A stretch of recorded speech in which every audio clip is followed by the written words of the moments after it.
and welcome to the session that will examine issues related to American Jewry. And this session, yes, indeed, will be held in English. A few words of framing.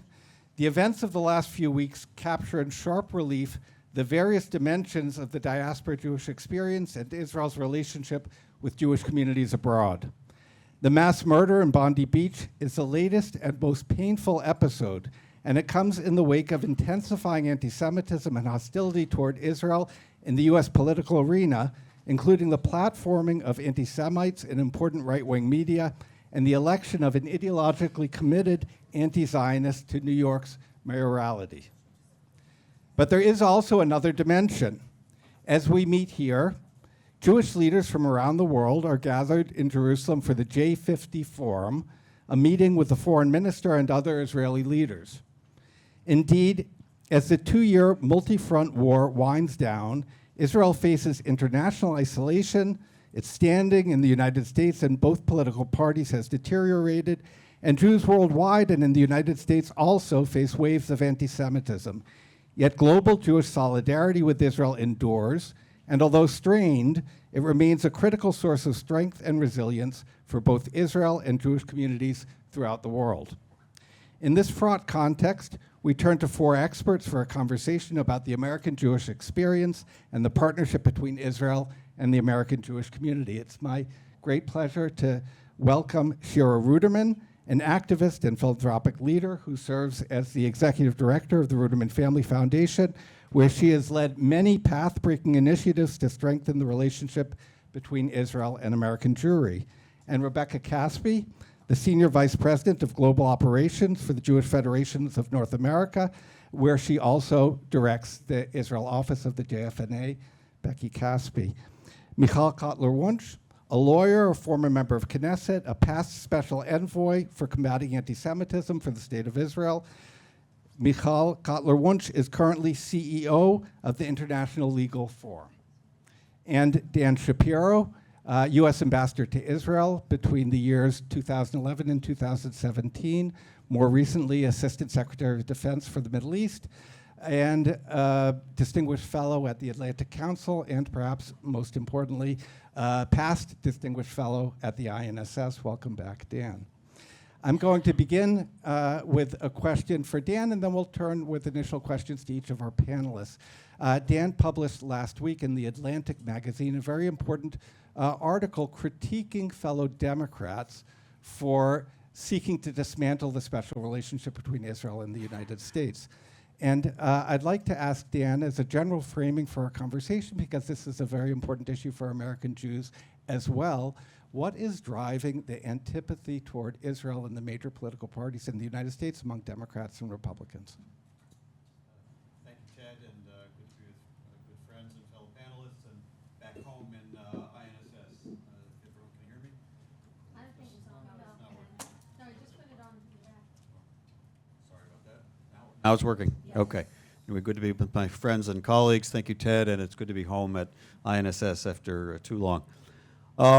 Yeah, so I wrote in the Atlantic Council really trying to respond, in the Atlantic rather, really trying to respond to a critique that is more than a critique, it's really a new program that is being advocated by my judgment too many in my own party. Really describing Israel no longer as a country with which we share common values, which we share the same strategic interest, and that warrants the same kind of support that we have traditionally provided in the past. Much of that is driven by the events of the last 2 years, or it's certainly been deeply accelerated by the events of the last 2 years. There's the initial shock and I think outrage that was widely shared after the attacks by Hamas on October 7th were soon replaced or overwhelmed by images and recounts and stories of harm done to civilians in Gaza. And much of that was ascribed to Israeli action rather than to Hamas method of fighting and embedding itself in the population, and even in some sense seeking to have those types of casualties occur as a propaganda value. And then, of course, that's been reinforced. It was before the war, but also reinforced during and since the war by the very far-right Israeli government that has been in place.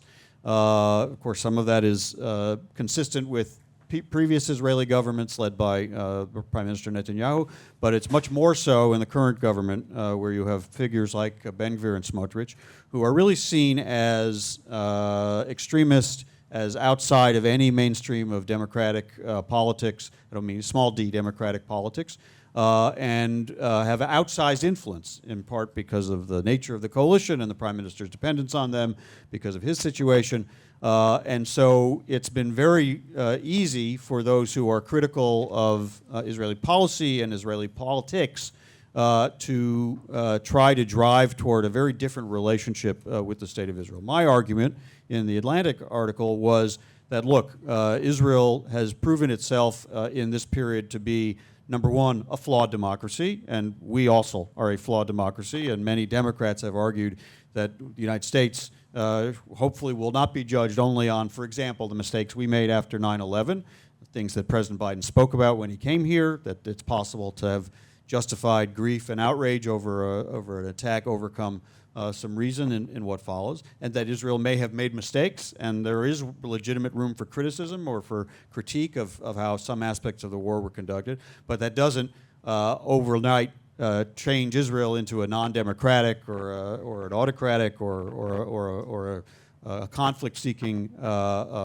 country. The United States also, most Democrats would say, is currently in a phase of showing our flaws and wouldn't want to be judged by other countries on the permanent basis of what the Trump administration presents. But also to not forget the other realities that are going on, that Israel, of course, was attacked by a violent terrorist organization on October 7th, but then faced multiple attacks from other enemies, really who were sworn to its destruction. And even though it's had successes, some together with the United States since then, they have not changed their agenda, they have not changed their approach, they have not changed their aspiration to actually have Israel destroyed. And so what I want to do is isolate those voices within the Democratic Party, and I think they remain a small minority, but they make their voices heard, who really call for or don't express any support for Israel's right to exist as a Jewish state, from those who are critical, and again, there's room for criticism and things Israel can do to address those criticisms, but should understand foundationally that it's both a moral mistake and a political mistake, I think, if you're talking about Democratic Party politics, and certainly a strategic mistake in terms of U.S. interests and influence in the Middle East, to try to drive a wedge between the United States and Israel and have that relationship no longer be the foundational partnership we have in this region. Now, of course, that's happening. You didn't ask about it, I didn't write about this, but it's happening in parallel with this rather rapid articulation of some parallel anti-Israel attitudes in the Republican Party. We're seeing that happen on almost a daily basis by major influencers in the Republican or conservative media atmosphere, clearly with some elements of the administration that are kind of sympathetic to those atmospheres. That, I think, is driven much more by a more kind of traditional isolationist impulse. So traditional in the sense that it returns over and over again in American history. We saw it in the 1930s, we saw it after the Vietnam War, we saw it after the Cold War, that Americans focused after a period of a deep engagement overseas and then major internal challenges, economic or cultural challenges internally, decide to try to turn away from the world. And I think we're hearing that very strongly in the Republican Party, with a slice of it that is much more driven by kind of an anti-Semitic impulse as well. Again, I think that's in both parties. That version of it is still a fairly marginal version, but has the potential to partner with that sort of middle ground, which is either isolationist or critical of Israel, to overwhelm what has been a bipartisan consensus about U.S.-Israel relations over many, many years. Thank you very much, Dan. And Michal, I was going to ask you about the drivers of anti-Semitism on the left and right in the United States, but I want to sharpen that question a little bit in relation to Dan's remarks just now and ask if you agree that the anti-Semitic ingredient in the antipathy toward Israel expressed among Democrats and Republicans is really a marginal phenomenon or a matter of the flanks, outer flanks in each party, or is it already becoming more mainstream?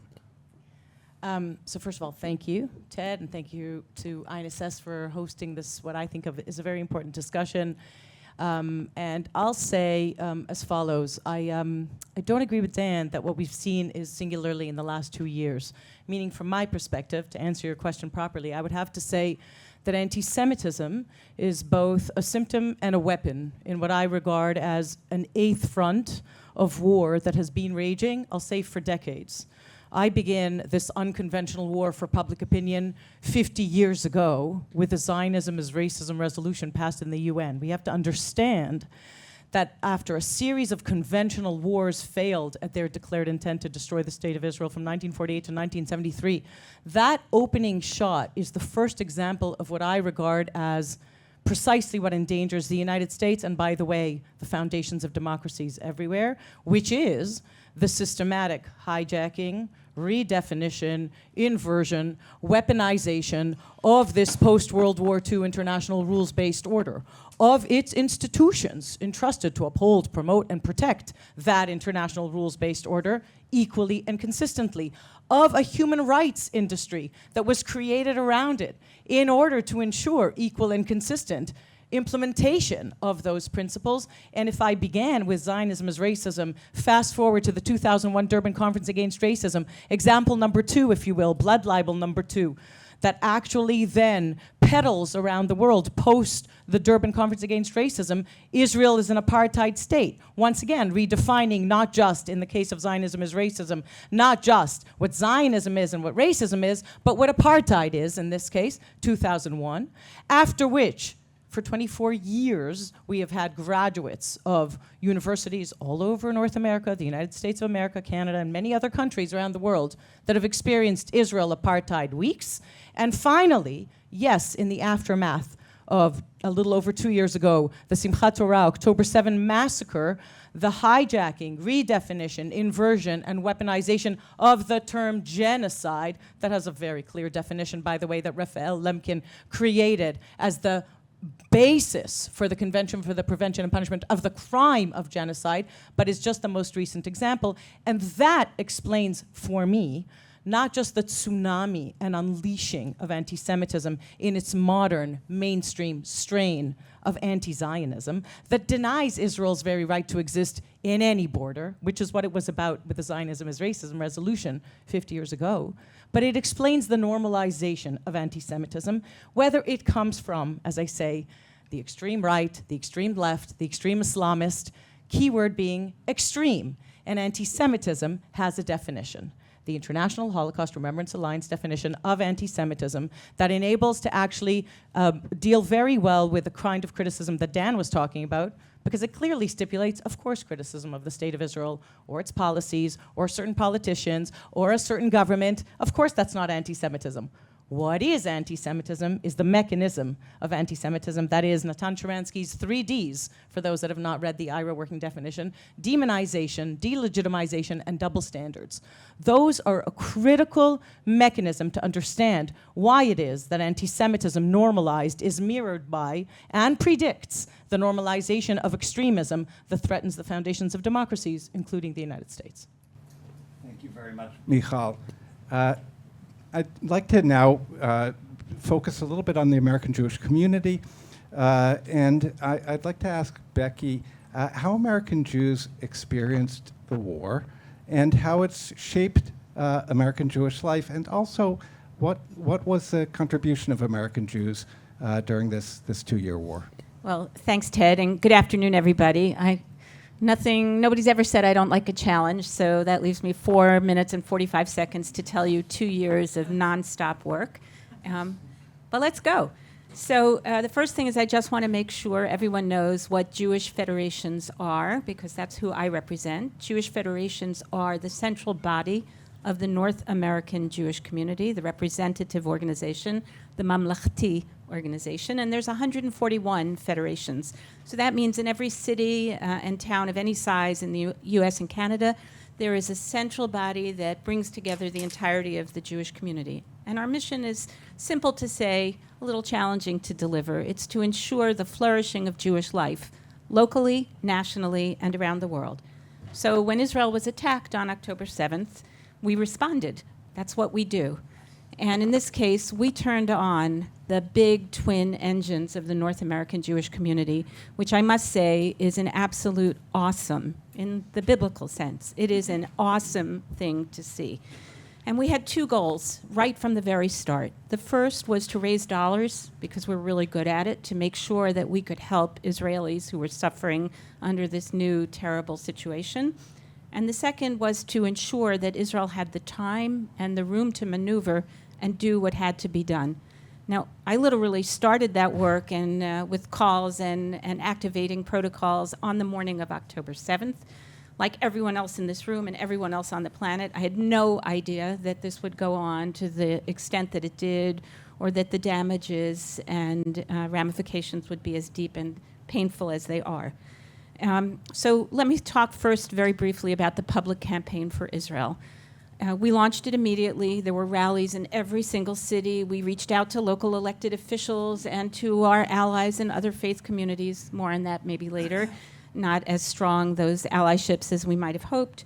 And I think if you have one image of that event, let me ask you to remember the November 14th, 2023 March on Washington, which was the largest ever pro-Israel American Jewish event. Both those things, the largest ever Jewish event and the largest ever pro-Israel event in American history.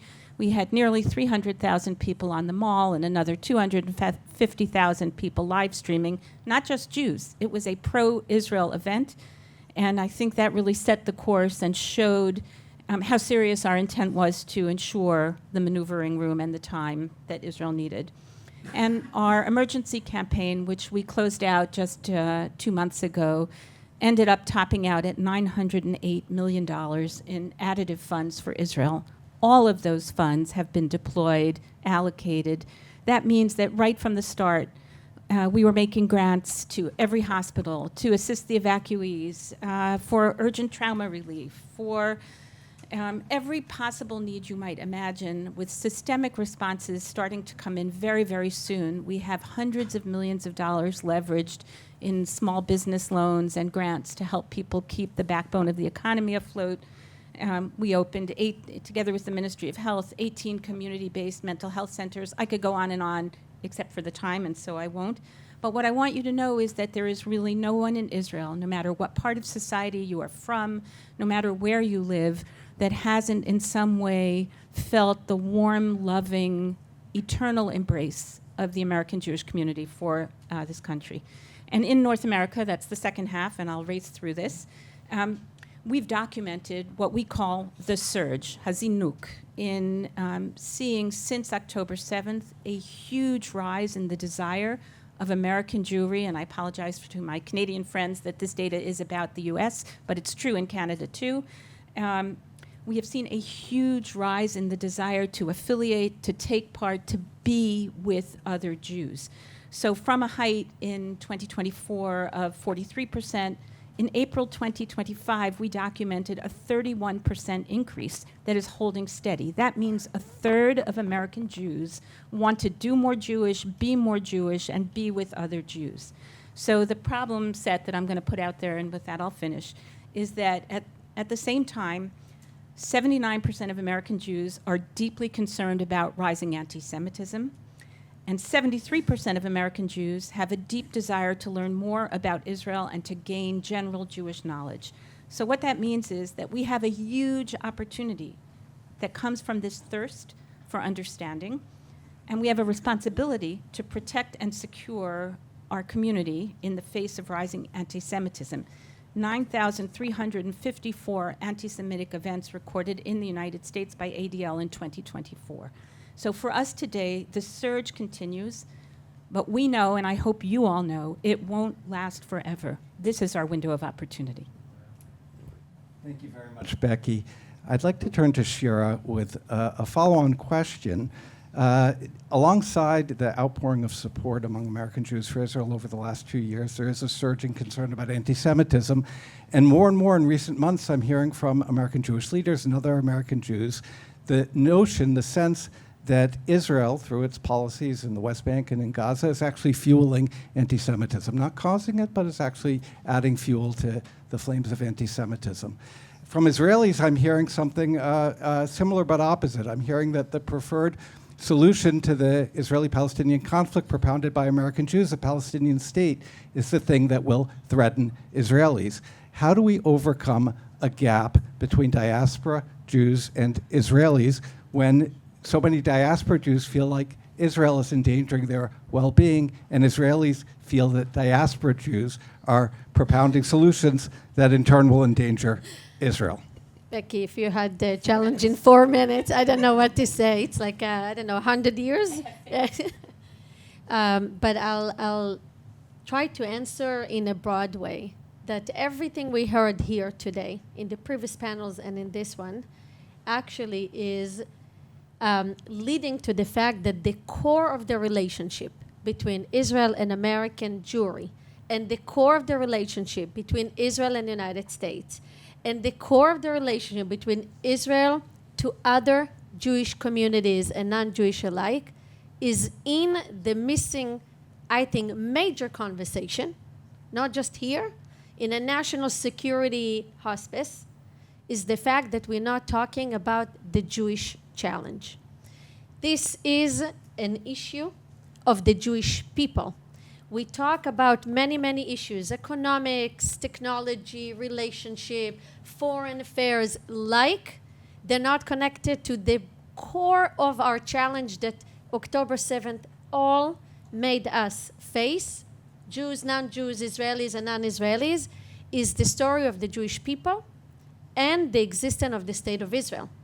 Not just in what relation in terms of how we hold the relationship with the United States, how we deal with anti-Semitism, is fundamental understanding that we're not dealing with it.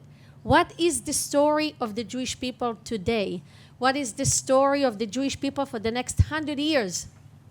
And I really want to emphasize it because in order for us to deal with our covenant with our Jewish friends, fellows, brothers, sitting in the United States, Canada, or elsewhere, we need to define what is the role of the Jewish state in this story.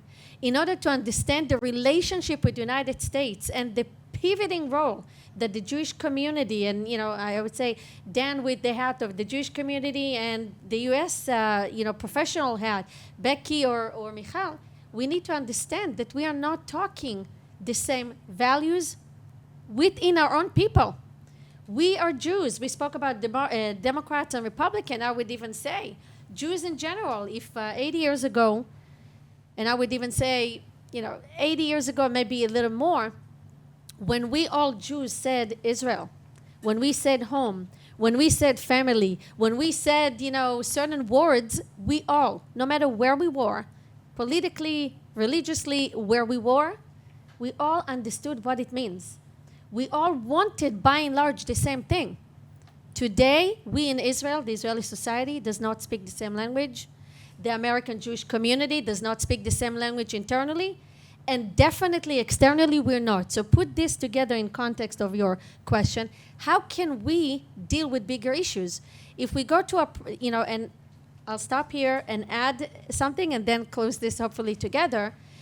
We need to understand changes in our at-large societies. If in the past, and please, I'm a supporter of the Jewish community, so don't get me wrong. However, if in the past, the organized Jewish community was the place to get everything you wanted about Israel or about anything Jewish, that's not the reality we live in today. It does not mean for 1 second that any Jewish organization is not needed or not relevant.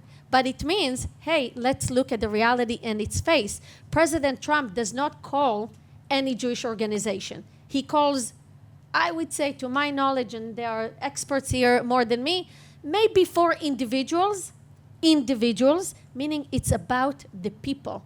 It's the persona, it's the personal connection. We, the State of Israel, I don't think we understood it. I don't think the American Jewish community is willing to admit it. They understand it because, you know, we live the reality, but we are uncomfortable to admit it. So if we understand that it's personal, that we don't have a common language, that we do not have a common goal, we do not create, we all Jews cannot say in the next 5 to 10 years we want A together. We don't have the A. We don't know what it is. Is it another definition of what's a vision? Is it another goal that needs to be written? To my opinion, we need to write the next chapter of our future in order to have a common destiny, because we are connected. We are connected. Whatever happens in Israel is immediately impacting any Jew in the world. The problem is that most Jews until October 7th, not living in Israel, did not understood it, did not want to believe in it, and worked very hard to separate the Zionist narrative story to the Jewish story. If you first, before October 7, ask any average American Jewish person about their identity, the first Americans and then the Jews. And that makes a big difference, because if you first of all understand that you're Jewish, your values, your priorities, your understanding of your commitment to Israel, your identity is connected. So how can we solve the question, which I think is much bigger than that? In order to bridge the gaps, we first of all have to address the issues, and we're not addressing the issues. Second, we need to understand that the Jewish story is a national security matter for the State of Israel and for the Jewish people at large, together. It's not one solution versus another, it's together. If the world, and you saw, I mean, in the challenges we're going through in the United States, river to the sea, it's the State of Israel. The State of Israel is the homeland of the Jewish people. If you do not understand you're against the homeland of the Jewish people, how can you say, I accept my American Jewish fellows in other situations? So how, in order for us to find the solutions, I think we need to understand the triangle, and with this I will end, of the relationship. There is the State of Israel, our relationship with the United States, and the Jewish, I call it our relation with the Jewish people, and how these three angles coming together simultaneously, not separately, in order for us to deal with creating a narrative, which we don't have a narrative. We are dealing with hasbara. Hasbara, I think, is a mistake. It's to justify your doing constantly. Why do we need to justify? Because we don't have a narrative. I'd like to move into lightning round for the final question, which simply means that I'll ask one question of the four of you, and you can take a few minutes to answer it. We'll start with you, Becky, and then Michal, and then Dan, and then Shira. And the question is a policy-oriented question. What can Israel and American Jewish organizations do together to address some of the issues that we've been focused on: anti-Semitism, Israel's deteriorating standing, and the strained relationship between American Jewry and Israel? So take a few minutes each, and then we'll wrap up. Sure. And I really want to build on what Shira just said. And I think, first of all, it's all about people and relationships and spending time together, being open, being listening, and not always knowing and jumping to give the answer. So I apologize, because my job now is to give an answer, but mostly I prefer to listen. So I'll say three things. First, I think we're in an aha moment for Israel. I think Israelis have understood in a way that they never did before what the connection is between the rhetoric of anti-Semitism and the actions of anti-Semites and haters of Israel and haters of the Jewish people. And I hope that the enormous price our brothers and sisters in Australia and really all around the world are paying now for that terrible, terrible realization and the horrific violence that we're facing, we can't waste this moment. So people in Israel have to really understand that there is no us and them. We are all one people, And what happens here, what is said here, what is not said here, has an immediate and painful impact far too many times on Jews outside of Israel. That's number one. Number two, I was thinking about something from an American perspective.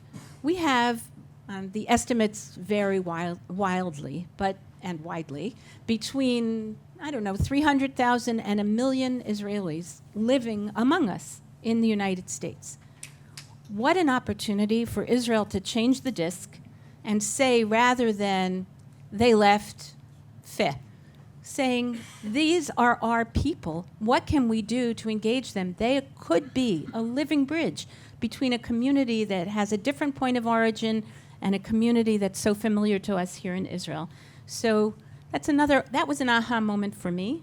And finally, I really hope, and I chose not to talk about what we can do in the US, but to make some suggestions for this wonderful, mostly Israeli audience.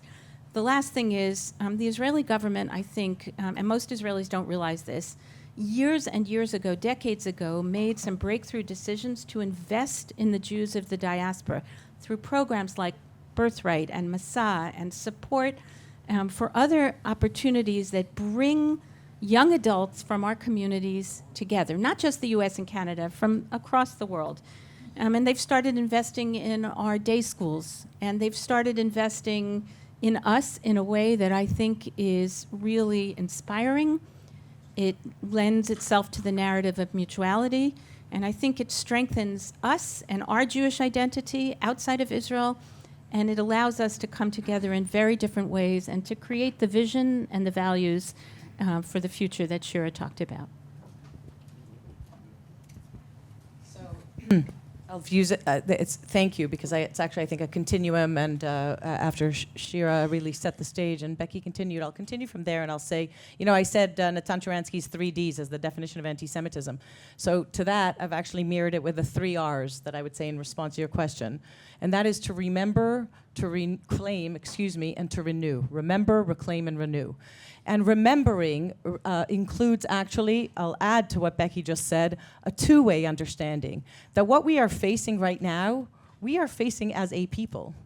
Just a little less than 16 million of us, wherever we may live, a little more than 50% of us in Israel, a little less than 50% of us in the rest of the world, the majority in the United States of America, are facing what we are facing as a people. The sooner we recognize that, we are able to actually create what I think is devastatingly missing, including, in my previous role as Special Envoy for Combating Anti-Semitism, trying to really drive this home, which connects to what Becky just said, and that is what we are missing is a strategy. Meaning, tactics are good and tactics are cute, but you don't win a war, and I'm describing a battlefront. The urgency you hear in my voice is because I view this 8th front as very, very simply the front that is dictating Israel's ability to protect itself, defend itself on all other war fronts, as we clearly saw in the past 2 years, but also as the front that will enable Jews around the world to live in safety and security. So this 8th front, without strategy, with continued responsive whack-a-mole responses across spaces and places, whether online, in the university institutions, in international institutions. If we're going to continue responding and not proactively creating a strategy, the likelihood is very small. Because in many, many ways, as I said, what this exposes is this axis of evil that has identified anti-Semitism, I always say, as this low-hanging fruit, Even utilitarian anti-Semitism, if you remember just a few weeks after October the 7th, bin Laden's letter to America circulated on TikTok. You'd say in Hebrew, Ma kesher? Bin Laden's letter to America, and all of a sudden you had millions of Gen Zers saying bin Laden was right. That is just another example of where anti-Semitism predicts and is able to prevent what is a national security threat or a municipal security threat, as we devastatingly saw in Bondi. But we would be remiss if we don't begin to connect the dots that require strategy between Bondi Beach, between Manchester, England, between Yaron and Sarah, 2 diplomats gunned down on the front steps of the Washington Museum in Jewish Museum in Washington, and the world just, as if it didn't happen. 2 diplomats gunned down on the front steps discussing pathways to peace. and nothing has happened. Now, if we don't connect the dots and understand this, as if I go back to understanding this as something that we face not only together as a people, but in the democracies that we inhabit, in the countries with whom we are not only partnered, but integral to, then that will be, and I agree with Becky, a missed opportunity of not identifying what it is that October the 7th and the responses to October the 7th of silence, of denial, of justification, of the attack of Jews have made abundantly clear. And I think we are at a historic moment, and I'll just end with a message of hope because we probably won't have time, at a historic moment that can, if I continue what Shira said, actually realize for the first time in thousands of years of Jewish history what is not just a covenant of fate, that is anti-Semitism, the hate that defines us, but actually a covenant of destiny that the late Rabbi Soloveitchik referred to in his differentiation, that requires that we lean into this story and become the boots on the ground in this eighth front together. So there clearly is responsibility among people in my party and national security professionals in my domain to do that sort of education and sort of holding firm to the notion that Israel presents a national security asset and an alliance that we benefit from. Is dovetails in many ways with the work of the JFNA or the work of the Rudderman Foundation in the Jewish communities to reinforce those values and those positions that have really anchored these relationships for a long time. But I don't want to leave an Israeli audience without the notion that there are things Israel does or doesn't do that will affect that. Now, Israeli people will vote for who they will vote for, and the Israeli government will make the choices it will make, largely based on other questions or other domestic considerations, as well as their national security definition as well. But if it's an interest of the State of Israel for people in the Democratic Party like myself, or people in the Republican Party like, let's say, Nikki Haley, or of the Jewish organizations represented on this stage, to have our vision prevail and remain the dominant provision in our respective domains, decisions Israel will make will affect that. If the Israeli government is able, and the Israeli public is able, to find some way of expressing openness over time to a Palestinian state in some form, in some fashion. It will take longer, it will look different, it's not a copy-paste of something from the Oslo years, but that matters. That makes a difference in terms of the image Israel presents to the world. In fact, the President of the United States, President Trump, is not a president I'm particularly supportive of, but has put in his 20-point plan for Gaza that there should be a credible pathway to a Palestinian state. How Israel adjusts to or addresses that widely held view, right or wrong, realistic or unrealistic, how it has to be addressed in connection to security considerations, will affect whether the views of people on this stage are more successful in our respective domains or not. What face Israel presents to the world. As I mentioned, obviously the Prime Minister has been Prime Minister for many years, but this particular government that he leads has the most extreme members that have ever sat in Israeli governments that openly have advocated ethnic cleansing, racist policies toward Palestinians and Arab citizens of Israel even. And have even fueled extremist violence of certain Israelis in the West Bank as well, and not done enough to crack down on that. That's a part of how Israel's image affects the ability of people who want to advocate for continuing to have the strong U.S.-Israel and the strong American-Jewish-Israel relationship, whether it will be successful or not. Obviously, in the wake of Gaza, and a war that was clearly a just war, and in which clearly, especially for those of us who worked with the Israeli military during the war, I was in the Pentagon for most of that time, understand the lengths Israel did go through to try to prevent civilian casualties or minimize civilian casualties. And nevertheless, civilian casualties occurred, and of course that needs to be addressed with empathy, and also redoubling every effort to prevent them in the future. And that will affect whether the United States will continue to be able to be the kind of security partner we have always been. If we are able to have that kind of dialogue with Israel, where they are recognizing that is part of that responsibility of that partnership to make sure that American arms, American intelligence, American weapons are used in a way that does everything possible to minimize the civilian impact. So there are various ways an Israeli government and the Israeli public and the discourse here will affect positively or negatively the ability of those of us in our respective domains who want to sustain what is traditionally grounded this relationship, whether we're able to do that effectively. Thank you, Dan. Wow, I'm going to try to close it, but just few maybe data points to say to things you mentioned. First of all, the research we did before the war with NCRI showed that any anti-Semitism or anti-Zionism that we experience on X, in this case it was Twitter back then before they changed, you'll see on the ground, and I think we see the results. We used to think that, on the web it's more severe, and on the ground it's not going to be as bad. So unfortunately, we see that the data shows that it's exactly what's happening. Number two, to the anti-Semitism, there is another great research with the Lilly School that shows every Jew that experienced anti-Semitic event gives more dollars to the Jewish community. I think it's important to understand that there is a connection between what we're experiencing to what's happening on the ground. The last thing I would maybe try to mention, to say, that, and here, Dan, I a little bit disagree, it's being proven by research, by reality, by past experiences, that no matter what type of government Israel will have, and no matter who is going to be our prime minister, Israel will always be the first to blame. Israel will always be held accountable, and it's on us to bring the solutions or to justify the reasons of the situations that we're at. And I'm not saying it from a political point of view, because it's not.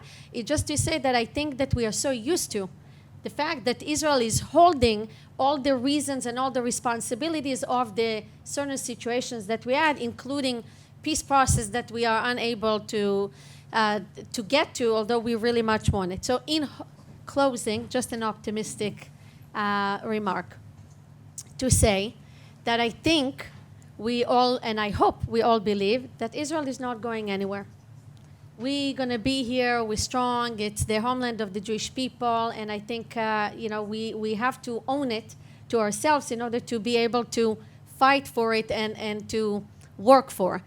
And more than even Israel, I would say, the Jewish people proved that for over 3,000 years, with all the challenges, and this is not the worst challenge, but it's definitely the worst for us experiencing, we will be here. And why do I say that? Because I think that we all need hope, we all need faith, and we all need to understand that there are big bumps, and this one is beyond the bump. I think we all recovering from this earthquake, is for us to wake up and to rebuild our next chapter together, because it is not a cliche to say that if we are not together, we're not going to be successful. And if historians were sitting here, which Professor Jewry, that always says, in history, we can see that every time Jews came together, we were successful in creating the State of Israel. In any operation, thank you, that we wanted together from a security point of view or others, and therefore we need to come to this realization that unity is not just a verb, a word, is coming together behind a common goal. That's the unity. Doesn't mean that we're all going to sit and, as Ophir said earlier, sing Kumbaya all day, but it will mean that we have an organized goal to bring us together. So I am hoping that we all, ending this important day with the understanding that we're not going anywhere and we'll come out of it, and probably better than we can envision, but it will take some time. We will treat that as a final remark, and I'd like to thank very much our panelists. Thank you.